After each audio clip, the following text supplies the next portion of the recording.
Imaginez un instant le poids du monde reposant sur un homme, pas seulement la douleur physique des ongles perçant la chair ou l'agonie brûlante d'une couronne d'épines, mais un voyage bien plus sombre, beaucoup plus terrifiant. Un voyage, non seulement à travers la mort, mais à travers les profondeurs de l'enfer lui-même. Et si je vous disais qu'avant que Jésus ne ressort des morts, il est descendu dans un royaume d'ombre, de tourments et d'isolement profond, que son sacrifice n'était pas seulement une histoire de résurrection, mais d'une bataille spirituelle inimaginable dans un endroit qui osait parler?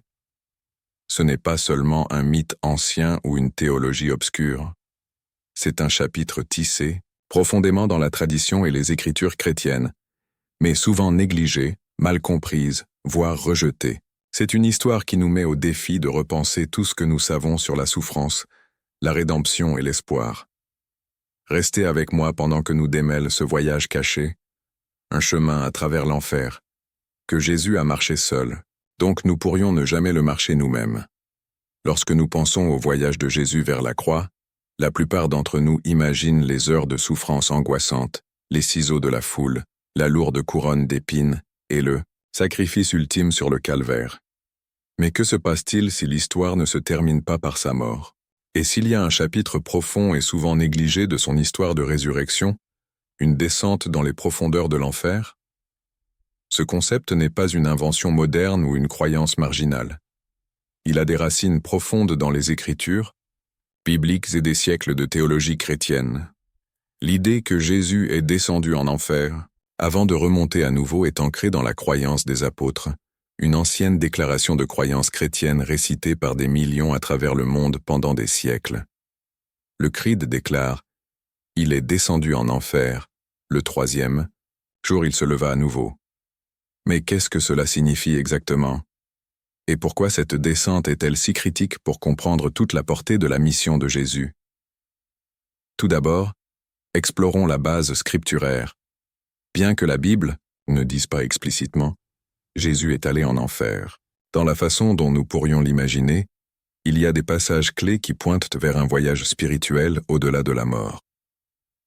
L'un des versets les plus cités est 1 Pierre 3, 18-20, où Pierre dit que Jésus est mis à mort dans la chair, mais rendu vivant dans l'esprit, et prêchant aux esprits en prison. Cela a été interprété par de nombreux érudits comme Jésus atteignant le royaume des morts, un lieu d'attente et de confinement, souvent assimilé à l'enfer ou au Hadès, l'ancien terme grec pour le monde souterrain. Un autre passage, important, est Éphésiens 4, 9, 10, qui parle de Jésus descendant aux régions inférieures, la terre, avant de monter bien au-dessus des cieux. Les régions inférieures, ici, sont largement comprises comme le lieu des morts, soutenant davantage l'idée que la mort de Jésus impliquait une profonde descente dans le royaume des disparus. Les implications théologiques de cette descente sont immenses. Il révèle que le sacrifice de Jésus ne visait pas simplement à mourir sur une croix, mais à confronter le pouvoir même de la mort et du mal lui-même, entrant dans l'obscurité, le vide, et brisant ses chaînes de l'intérieur. Cela suggère que sa mission a transcendé la souffrance physique et a embrassé la bataille spirituelle au cœur de l'existence humaine. Des premiers pères de l'Église comme saint Augustin et saint Athanase aux théologiens modernes, la descente en enfer est considérée comme un acte triomphal. Jésus entrant dans le domaine de la mort non pas comme une victime vaincue, mais comme un sauveur victorieux. Ce voyage symbolise sa victoire sur le péché, la mort et le diable, brisant la prise qu'ils ont sur l'humanité. Mais pourquoi cette descente était-elle nécessaire? Jésus aurait-il pu ressortir des morts sans ce voyage? La réponse réside dans la compréhension de la nature du salut.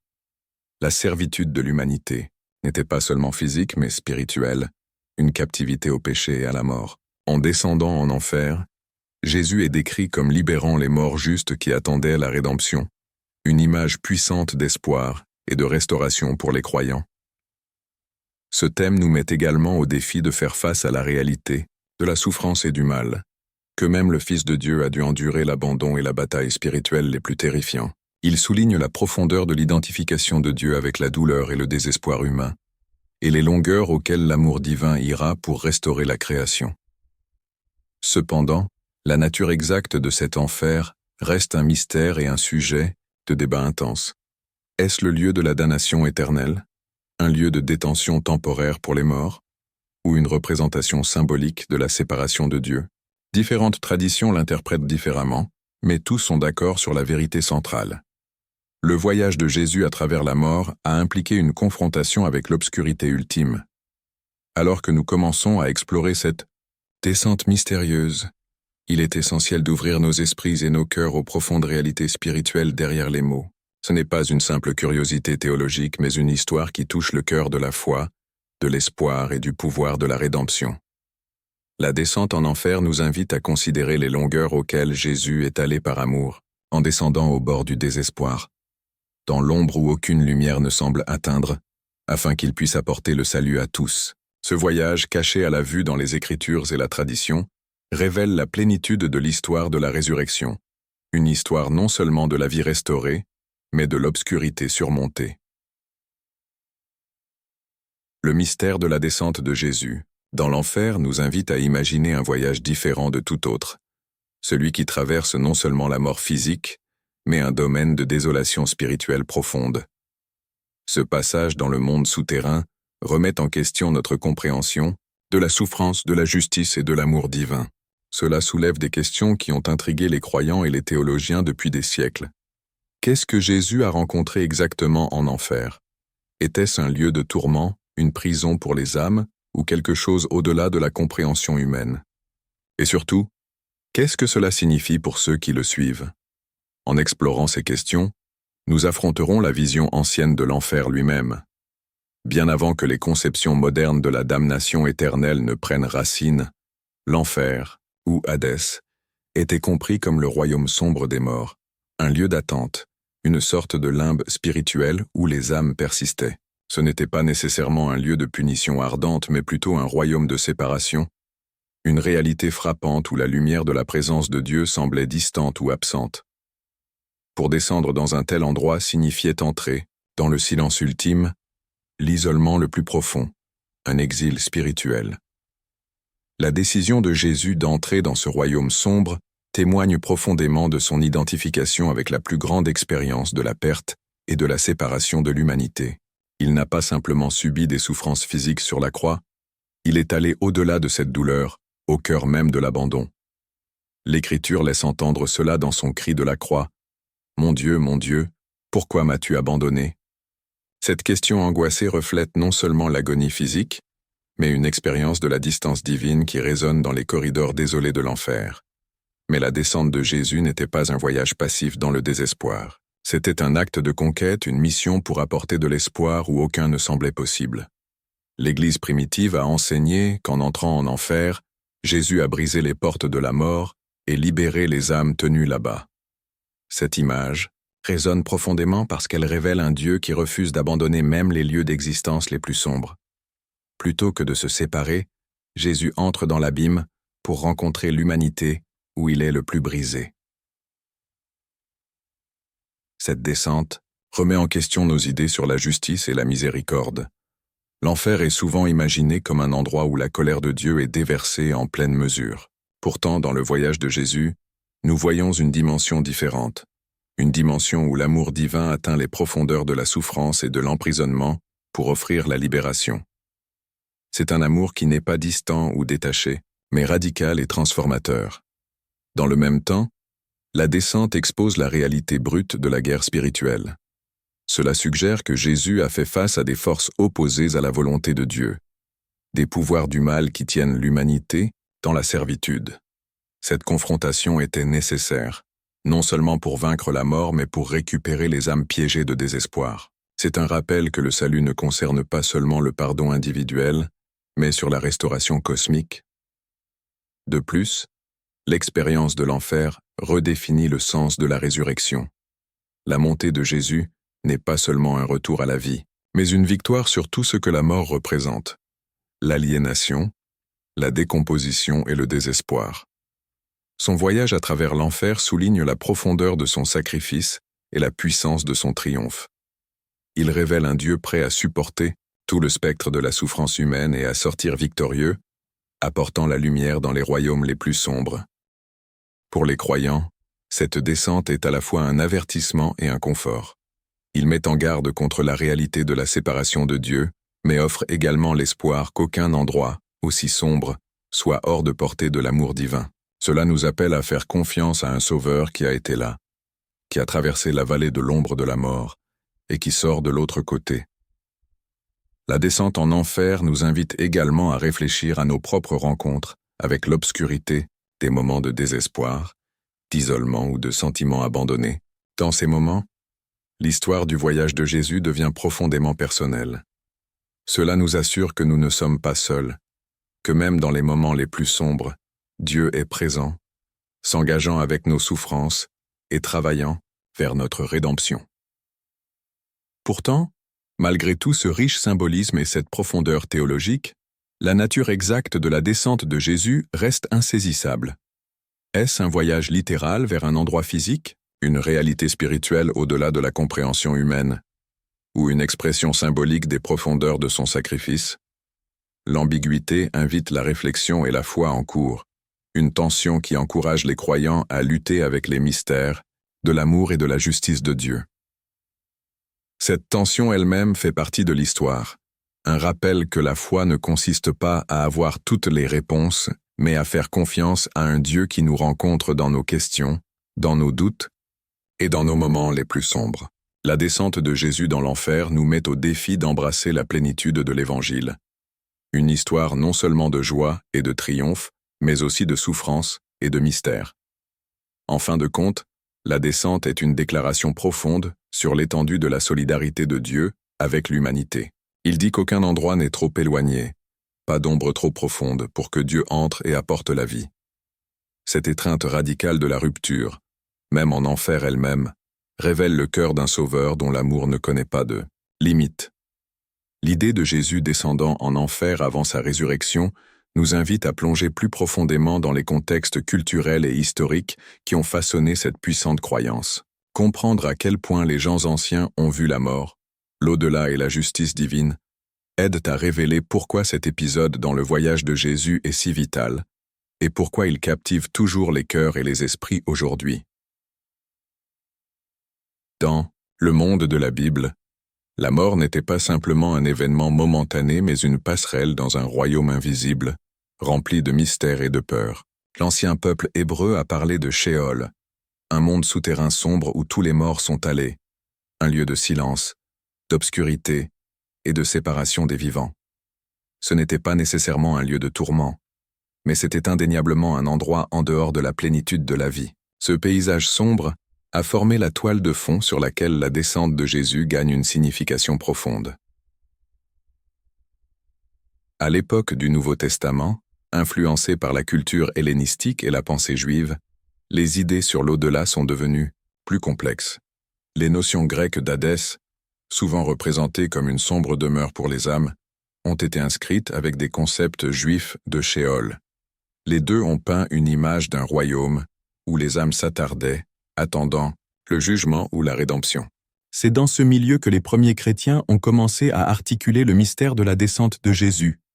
La croyance des apôtres, a formulé des siècles après la vie de Jésus, a hardiment proclamé « Il est descendu en enfer ».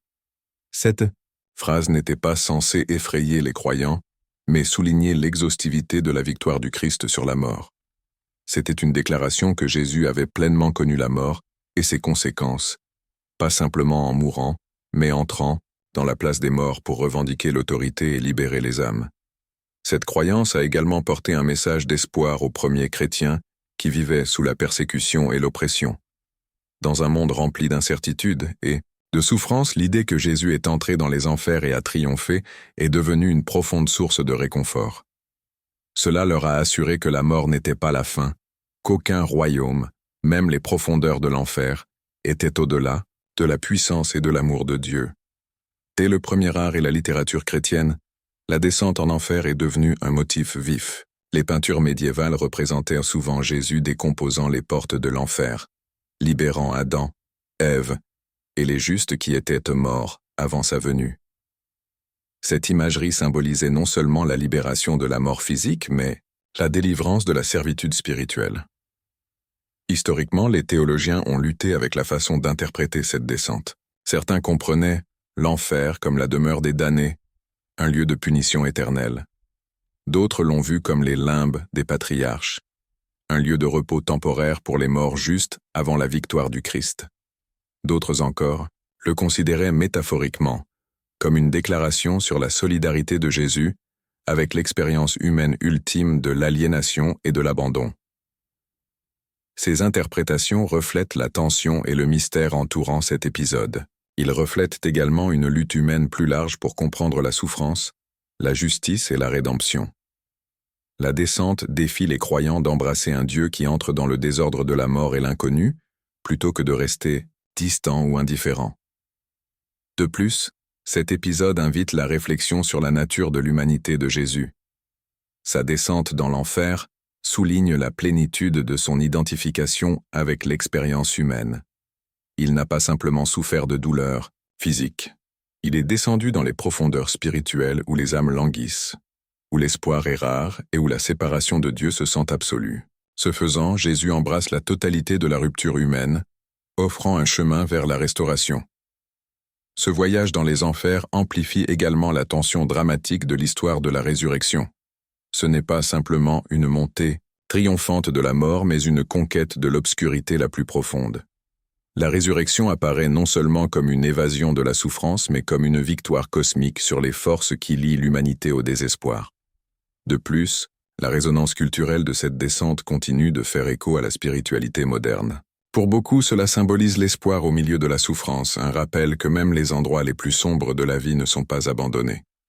Cela parle de ceux qui luttent avec la douleur, la perte et le doute, offrant une vision de l'amour divin qui nous poursuit dans chaque ombre. Pourtant, malgré des siècles de réflexion et de débat, la nature exacte de la descente de Jésus reste enveloppée de mystères. Est-ce un voyage littéral vers un domaine souterrain? Un acte symbolique représentant le triomphe spirituel, ou une invitation à faire confiance à la présence de Dieu dans toutes les dimensions de l'existence, y compris la mort?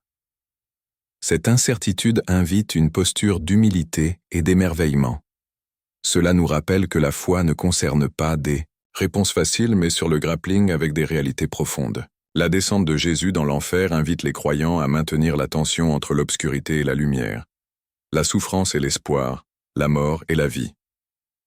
Dans cette tension se trouve le cœur de l'Évangile, l'histoire d'un Dieu qui est intimement impliqué dans la condition humaine, qui ne craint pas de la douleur mais qui la transforme. Le voyage de Jésus à travers l'enfer est un témoignage de la profondeur de l'amour divin, un amour qui descend dans le désespoir pour soulever l'humanité dans une nouvelle vie. Alors que nous continuons d'explorer ce chemin mystérieux, nous sommes invités non seulement à comprendre, mais à entrer dans sa profonde réalité spirituelle. Il nous appelle à faire confiance à un Sauveur qui entre dans l'inconnu, qui rompt chaque chaîne, et qui promet une résurrection au-delà même des profondeurs les plus sombres. La profonde vérité de la descente de Jésus dans l'enfer n'est pas seulement un puzzle théologique ou une ancienne doctrine. Il touche le cœur même de ce que signifie souffrir, d'être abandonné et d'espérer. Pour vraiment saisir la signification de ce voyage, nous devons considérer l'expérience humaine de la souffrance et comment le passage de Jésus à travers l'enfer recommande notre compréhension de la douleur, de la solitude et de la présence divine. La souffrance est universelle mais souvent isolante. Il élimine le confort, secoue la foi et peut nous laisser se sentir complètement seuls. La descente dans l'enfer, telle qu'elle est vécue par Jésus, révèle que la souffrance n'est pas seulement une agonie physique, mais une rencontre avec un abandon spirituel profond. Son cri de la croix, « Mon Dieu, pourquoi m'as-tu abandonné ?» fait écho à ce désespoir le plus profond. Cela nous rappelle que même le Fils de Dieu a fait face au sentiment terrifiant d'être coupé du divin, ce moment où l'obscurité semble dévorante. Ce moment, loin de diminuer la divinité de Jésus, met en évidence sa solidarité radicale avec la douleur humaine. Il ne se tient pas au-dessus de la souffrance, mais entre dans son cœur même. Sa descente dans l'enfer est l'acte ultime d'identification avec la rupture de l'humanité. Cela montre un Dieu qui refuse de nous laisser pour endurer la souffrance seul, qui entre dans l'abîme à nos côtés. Mais qu'est-ce que cela signifie pour les croyants? Cela signifie que peu importe la profondeur de l'obscurité, quel que soit l'intensité de la solitude ou du désespoir, Dieu a déjà été là. Le voyage de Jésus à travers l'enfer est une promesse que la présence divine n'est pas absente dans la souffrance mais pleinement présente, portant son poids et travaillant à la rédemption. Cette compréhension transforme comment nous considérons la souffrance et l'espoir. Ce n'est pas simplement un test ou une punition mais un espace mystérieux où l'amour de Dieu est activement à l'œuvre, même lorsqu'il est invisible. L'expérience de Jésus montre que la souffrance peut être un passage, un voyage transformateur vers une nouvelle vie et une nouvelle restauration. La descente en enfer nous invite également à reconsidérer ce que signifie être abandonné. Ce n'est pas l'abandon ultime mais une expérience momentanée dans la plus grande histoire du salut. Le cri de Jésus n'est pas la fin de l'histoire mais un moment charnière en son sein. Il capture la profondeur de l'angoisse humaine et la réalité de l'empathie divine. Cette perspective offre un réconfort à ceux qui se sentent isolés dans leur douleur. Il affirme que Dieu n'est pas distant ou indifférent, mais est entré dans les profondeurs de la souffrance pour apporter la guérison et l'espoir. La descente de Jésus est une déclaration profonde selon laquelle la souffrance n'a pas le dernier mot. De plus, ce voyage remet en question les vues simplistes de la justice divine. Il révèle un Dieu dont la justice est inséparable de la miséricorde, qui confronte le mal et ne souffre pas avec la colère seule mais avec un amour sacrificiel qui entre dans l'obscurité pour le surmonter. En entrant en enfer, Jésus confronte directement les pouvoirs du mal. Cette confrontation n'est pas abstraite ou distante mais intensément personnelle et réelle. Il souligne la gravité de la rupture spirituelle et la profondeur de l'engagement de Dieu à la guérir. La descente approfondit également notre compréhension de la résurrection. Ce n'est pas seulement un retour à la vie mais une transformation de la mort elle-même. Le passage de Jésus à travers l'enfer signifie que la puissance de la mort est brisée non seulement physiquement, mais spirituellement. C'est une victoire qui comprend tous les aspects de l'existence humaine, même l'invisible est craint. Pour l'Église et les croyants aujourd'hui, cette vérité façonne l'adoration, la prière et l'espoir. Cela nous appelle à nous rappeler que Jésus a fait un voyage devant nous dans tous les endroits sombres. Il nous invite à croire qu'aucune ombre n'est hors de sa portée et aucune douleur au-delà de sa compassion. Cette compréhension nous encourage à vivre avec le courage au milieu de la souffrance, conservant la promesse que le Dieu qui est descendu en enfer est le même Dieu qui se lève dans la gloire. C'est un appel à embrasser toute la réalité de la vie, ses joies et les chagrins, en notamment que Dieu est avec nous à travers tout cela. En même temps, la descente dans l'enfer reste un mystère profond, une tension sacrée entre l'obscurité et la lumière. Il invite une réflexion, une prière et une impression continue, nous rappelant que la foi est un voyage à travers des questions autant que les réponses. Dans ce mystère se trouve le cœur de l'espoir chrétien, un Dieu qui descend aux profondeurs pour nous élever à une nouvelle vie, qui rencontre non pas de loin mais dans le vif du sujet, qui promet que même l'enfer ne peut pas retenir son amour. Lorsque nous envisageons la descente de Jésus dans l'enfer avant sa résurrection, nous confrontons un profond mystère qui résonne bien au-delà des textes anciens. Il touche le noyau de l'existence humaine, de l'espoir et de l'amour divin. Ce voyage n'est pas seulement un détail théologique, mais une révélation de l'engagement illimité de Dieu à racheter un monde brisé. C'est une histoire qui nous invite à repenser tout ce que nous supposons sur la mort, la souffrance, la justice et la victoire ultime de l'amour. Pour comprendre la signification de cette descente, nous devons d'abord apprécier ce que l'enfer, représenté dans l'esprit et le cœur du peuple Jésus, est venu sauver. L'enfer, ou Hadès dans la langue grecque et Sheol dans la tradition hébraïque, était considéré comme le royaume sombre des morts, un lieu de silence, d'attente et de séparation. C'était la dernière frontière, où les âmes ont été coupées des vivants, et beaucoup croyaient, de la plénitude de la présence de Dieu. Ce n'était pas un domaine du chaos aléatoire, mais un domaine structuré et sombre, souvent associé au jugement et aux conséquences du péché. Dans ce royaume, Jésus a choisi de descendre. Cette décision était radicale et sans précédent. Cela signifiait que son sacrifice ne se limitait pas au monde visible de la souffrance et de la mort, sur la croix, mais s'étendait dans les royaumes spirituels invisibles, où les âmes habitaient dans l'esclavage. Cela signifiait que l'amour de Dieu ne se limitait pas à la lumière de la vie, mais a atteint les profondeurs de l'obscurité, dans les endroits les plus abandonnés où l'espoir semblait éteint. Cette descente signifie également une confrontation, une bataille divine avec les forces qui tiennent l'humanité captive. L'imagerie de Jésus brisant les portes de l'enfer, comme souvent représentée dans l'art et la tradition chrétienne, symbolise une victoire cosmique. Il représente l'éclatement de l'emprise de la mort, la libération des âmes et le démantèlement des pouvoirs du mal.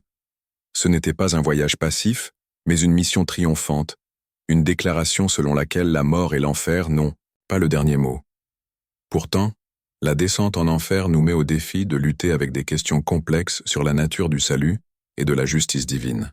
Si Jésus est descendu en enfer, que dit-il de ceux qui étaient morts avant sa venue? Ont-ils été libérés par son sacrifice? Comment ce voyage affecte-t-il notre compréhension de la miséricorde et du jugement? L'idée que Jésus a proclamée, la liberté aux esprits en prison, comme mentionné dans les Écritures, suggère un profond espoir de rédemption qui transcende la vie terrestre. Il ouvre une fenêtre sur une vision du salut qui n'est pas confinée par le temps ou l'espace, mais qui atteint tous les coins de l'existence. Cela remet en question toute notion simpliste de punition éternelle et nous invite à contempler un Dieu dont la miséricorde déborde au-delà de la compréhension humaine. De plus, la descente nous invite à réfléchir sur la nature de la souffrance et de la rupture humaine. Cela nous rappelle que la douleur et l'aliénation ne sont pas en dehors de la préoccupation de Dieu, mais sont adoptées dans le plan divin pour le salut. La volonté de Jésus d'entrer dans l'enfer elle-même démontre un Dieu qui ne craint pas les profondeurs du désespoir humain, mais le transforme de l'intérieur. Cela a des implications profondes sur la façon dont nous vivons et comprenons nos propres difficultés.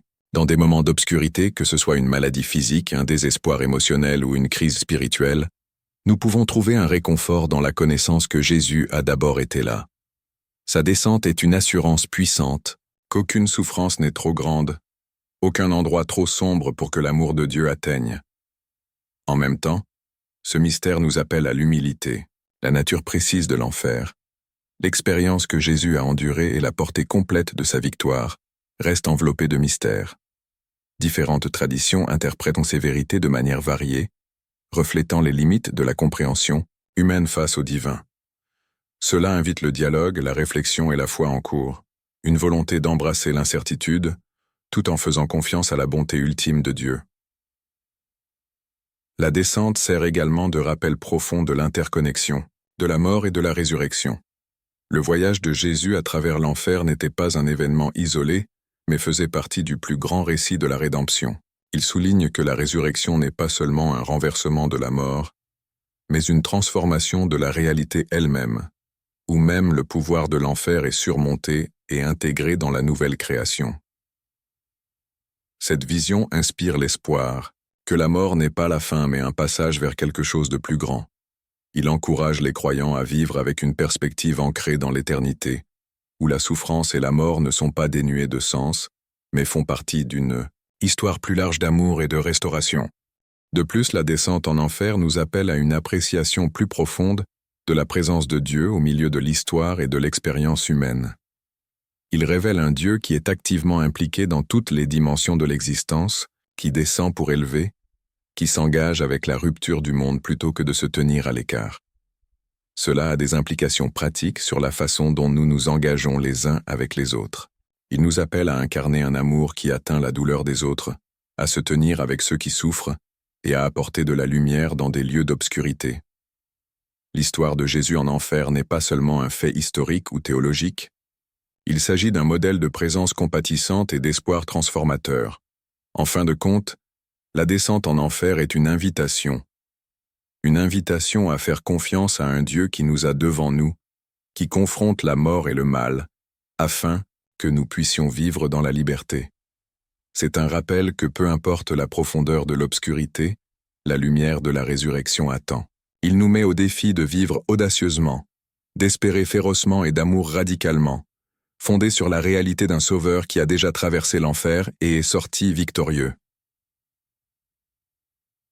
Ce voyage reste l'un des mystères les plus profonds de la foi, une histoire qui transcende le temps et la culture, parlant aux aspirations les plus profondes de l'âme humaine. Alors que nous réfléchissons à la descente de Jésus en enfer, Nous sommes appelés à entrer dans sa réalité spirituelle, lui permettant de façonner notre compréhension de la souffrance, du salut et des profondeurs insondables de l'amour divin.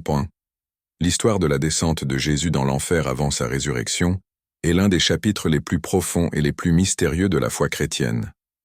Il révèle un sauveur qui embrasse les profondeurs les plus complètes de la souffrance humaine, qui confronte les royaumes les plus sombres non pas avec la peur mais avec l'amour radical et la victoire. Ce voyage nous rappelle qu'aucun endroit, aucune ombre, aucun moment de désespoir n'est dépassé de la grâce de Dieu. C'est un puissant témoignage de l'espoir, de la rédemption et du lien incassable entre le divin et l'humanité. Si ce message vous a touché, si cela a contesté votre compréhension ou vous a apporté de l'espoir face aux moments les plus sombres de la vie, je vous invite à rejoindre cette conversation. Abonnez-vous à la chaîne pour des explorations plus profondes de la foi. Laissez un commentaire partageant vos pensées ou vos questions, parce que votre voix compte. Et n'oubliez pas d'aimer cette vidéo pour soutenir la communauté que nous construisons ici. Ensemble, continuons à découvrir les mystères qui nous inspirent et nous transforment. Merci d'avoir regardé, et je vous verrai dans la prochaine vidéo.